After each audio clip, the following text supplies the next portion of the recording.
আমার নাম বিশ্বজ্যোতি দাস।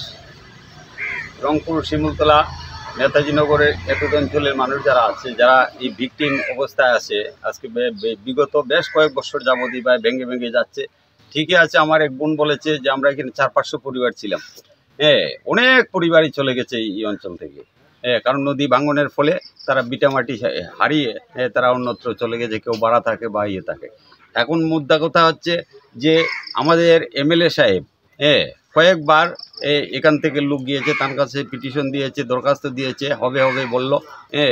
আবার একবার এসেছিল এখানে, আমাদের এই এক বাইকে বলেছে যে তোমরা নদীর পাড়ে থাকো কেন।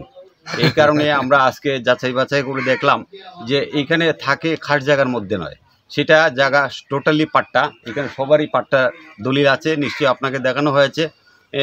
এই সাপেক্ষে আমি সরকার বাহাদুরের কাছে অনুরোধ করব, এই নদী ভাঙ্গন যেন অতি সত্বর যদি না দেওয়া হয়, তাইলে সেই পরিবারগুলো চিরজীবনের জন্য এরা ভুক্তভোগী থাকবে। এটাই আমি অনুরোধ করি বারবার। আর আপনার হাতে আপনার হাতে কি? আমার হাতে একটা পিটিশন দিয়েছিল স্থানীয় মানুষেরা, যে যাতে সরকার থেকে একটা কোনো বন্দোবস্ত নেয়, যাতে প্রোটেকশনের জন্য এই নদী ভাঙ্গনটা যাতে বন্ধ হয় আর কি। তার জন্য তারা ডিসি অফিসে গিয়েছিল। এই ডিসি অফিসে যাওয়ার পরে ডিসি অফিস থেকে রিসিভ নিয়ে তারা শুধু কমিটমেন্ট করেছে যে ঠিক আছে আমরা দেখব, যাব। কিন্তু আজ পর্যন্ত কেউ আসেনি, দেখেও নি। এই যে গড়টা আছে আমার ডান দিকে, যে গড়টা আছে, এই গড়টা কিন্তু অর্ধেক ভেঙে গেছে। এর পিছনে আরও 2টা গড় ছিল, এই 2টা গড় নদীর গর্ভে তলিয়ে গেছে। অনুরূপভাবে এইখানে সামনের দিকে যে আরও অনেকগুলো গড় আছে, সেই গড়গুলো কিন্তু এদের পিছনে আরও অনেক পরিবার ছিল, তাদের গড়গুলো নদীর তলায় তলিয়ে গেছে। অনুরূপভাবে ও তো সদ্য একটা বটগাছ ছিল, মাঠটা ছিল যেটা মধুরমুখ ঘাট, এখানে আরও 2টা গাছ ছিল, 2টা গাছ নদী গর্ভে তলিয়ে গেছে। এখন আবার আরেকটা গাছ এই সপ্তাহ 15 দিন আগে নদী গর্ভে তুলে গেছে। অনুরূপভাবে এখানে নেতাজি নগর, এই অঞ্চলটা যেখানে দাঁড়িয়ে কথা বলছি সেটা হলো নেতাজি নগর। এই নেতাজি নগরের এখন যে পরিবারগুলো আছে, তাদের দরজা থেকে, যেটা ডোর স্টেপ বলে, ডোর স্টেপ দিতেই কিন্তু এখানে একটা রাস্তা আছে, যে রাস্তাটা আপনার ইএনডি এম্বাঙ্কমেন্টের উপরে আছে। এই ইএনডিটাও চলে যাবে যদি এইরকম আর 20 দিন বা 1 মাস পর্যন্ত বৃষ্টি চলতে থাকে। গড়গুলি তো যাবেই, লোকগুলি তো যাবে, গড় যাবে, এই রাস্তাটাও চলে যাবে। এই ক্ষেত্রে আমি জানি না কী কারণে সরকার বাহাদুর তার পদক্ষেপ ফার্স্ট স্টেপ নিচ্ছে না।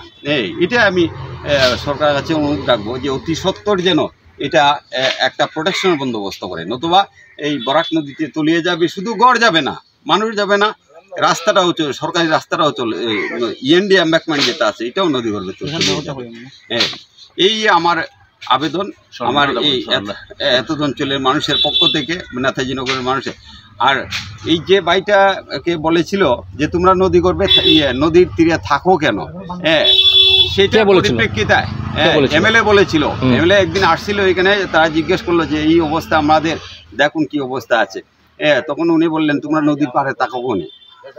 এটা তো প্রশ্নই উঠতে পারে না। একজন প্রতিনিধি হয়ে নিশ্চয়ই তাদের একটা সান্ত্বনা দেওয়া দরকার, অবশ্যই তাদের একটা কথা, যাতে তাদের মনে একটা সান্ত্বনা পায়, সেই বক্তব্য রাখা উচিত ছিল। এর জন্য আমি খুবই দুঃখিত। এখন আমার প্রশ্ন হলো এটা, যে যাদের দলিল আছে সেই দলিলগুলি যদি লাগে আপনার কাছে আমরা ডকুমেন্টারি হিসেবে প্রুফ দিতে পারবো, জেরক্স কপি দিয়ে দিতে পারবো। এগুলি সবগুলি পাট্টা জমি, 1 নম্বর পাট্টা, 2-3 দাগের জমি। এই সবগুলি দলিলের মধ্যে 1 নম্বর পাট্টা, 2-3 দাগের জমি, পাট্টাভুক্ত জমি। এগুলি কোনো খাস জমি নয়। এই বলে আমি এটাই আবার অনুরোধ করছি যে অতি সত্বর এটা প্রোটেকশন দেওয়া জরুরি।